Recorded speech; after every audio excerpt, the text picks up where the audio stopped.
Yeah, there's a lot of death and dying in Samurai Champloo. So when I first rewatched Samurai Champloo, I really focused on death, dying, nihilism. But when I got to the final episode, it kind of felt as if I had essentially seen three people that were completely stuck in their lives and how they found the freedom to choose on their journey. And it got me thinking, maybe there's much more in the individual character development in Samurai Champloo than what we usually hear being talked about. So I think it's time to, buckle up, grab a drink. My name is Andreas, and this is Artsy Theory. We have to talk about existentialism in Samurai Champloo today.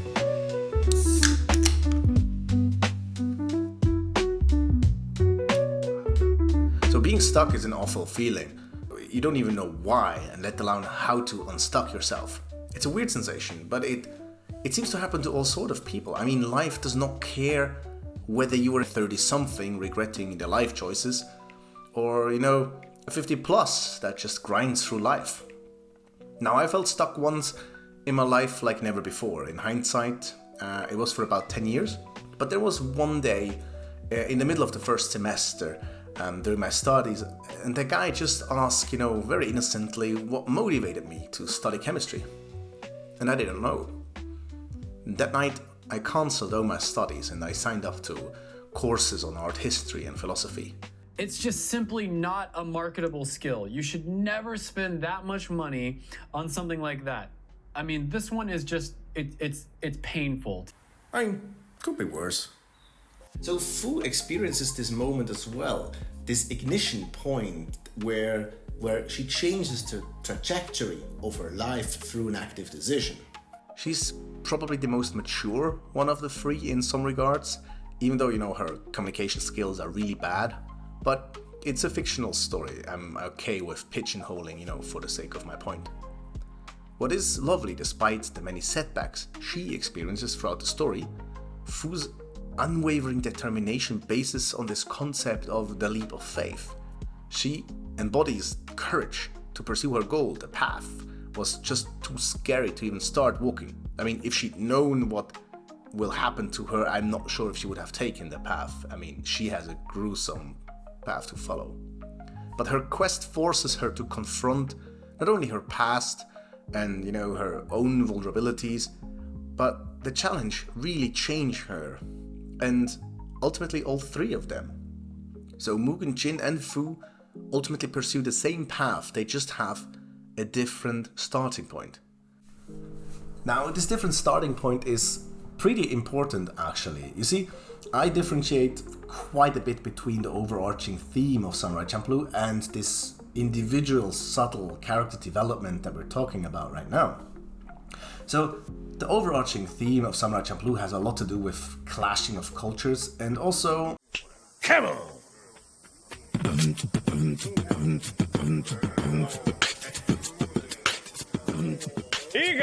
So we have an amazing hip-hop soundtrack, we have breakdancing, freestyle rap battles. I mean, for God's sake, they go and attack the castle. That is counterculture, that is leaning up against authority, and it swings through the entire series as a theme, right?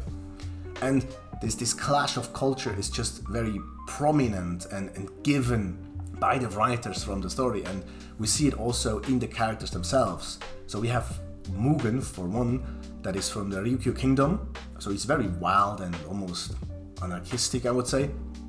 And then we have Jin, who is very reserved, very well-tempered, and he's from the Satsuma domain of that time. Now, there were heavy political tensions during that time already, so there were individual nations before, but then I think in 1609 the Satsuma domain invaded the Ryukyu kingdom and they became a vassal state. So if two people were to meet during that period, they were sort of bound to already have a bit of tension or some underlying conflict going on.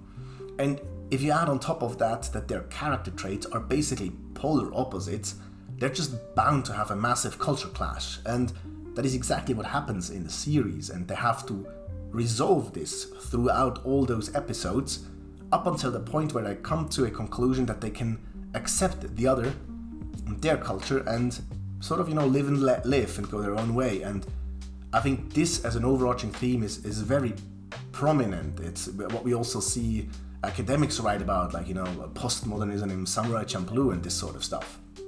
However, the time together changes the individual, and if we look at just the individual development, I think we can see a lot more of how the interaction between the three changed them. So they're not alone, and I think that is important.